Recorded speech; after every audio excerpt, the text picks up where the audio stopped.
कुछ जिंदगी अपने बेटे के साथ बिता सके, इसीलिए शहर में रह रहे उसके बेटे के घर रहने चला गया।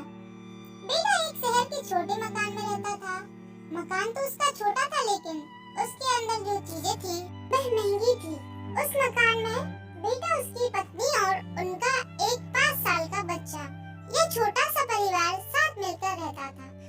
बूढ़े पिता के आने से उनके परिवार का एक सदस्य और बढ़ गया।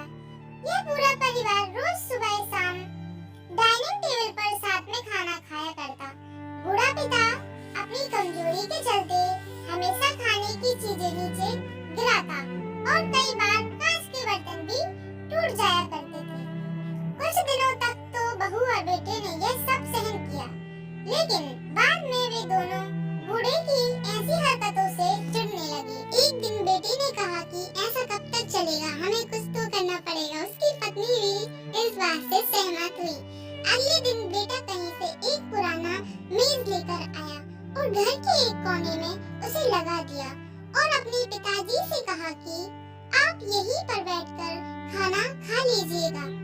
उन्होंने एक लकड़ी का बर्तन भी बनवाया, जिसमें वे अपने बूढ़े बाप को खाना देने लगे।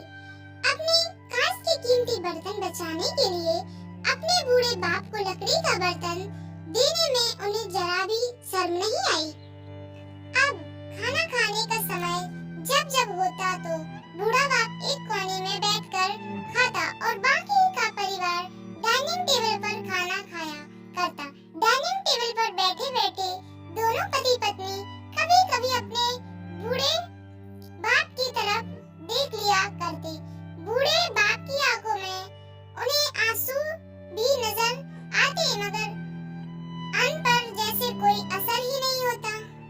बूढ़े का पोता भी यह नजारा हमेशा देखता और वह अपने में ही खोया रहता।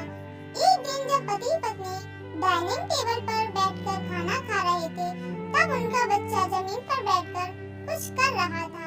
उन दोनों ने बच्चे के हाथ में लकड़ी का टुकड़ा देखा, लेकिन उन्हें कुछ समझ नहीं आया कि बच्चा लकड़ी के टुकड़े के साथ क्या कर रहा है।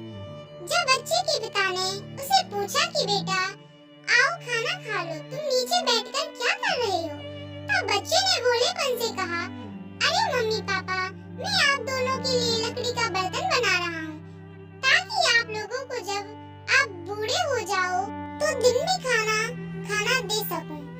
अपने नादान बेटे द्वारा दी गई यह सहज बात दोनों के दिल में तीर की तरह उतर गई। दोनों एक दूसरे का चेहरा निहारने लगे। बिना कुछ कहे ही दोनों की आंखों में पानी आ गया और उन्हें अपने भविष्य की किताब अपने आप को समझाने खुलती हुई नजर आई। उन्हें समझने में ज्यादा देर नहीं लगी कि अब उन्हें आगे क्या करना पड़े।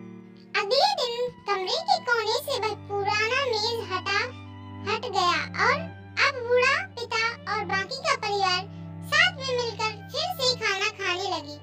बूढ़े की कमजोरी की वजह से हो रही गलतियां भी अब किसी को नहीं चिढ़ाती थी। आपको ये कहानी कैसी लगी? नीचे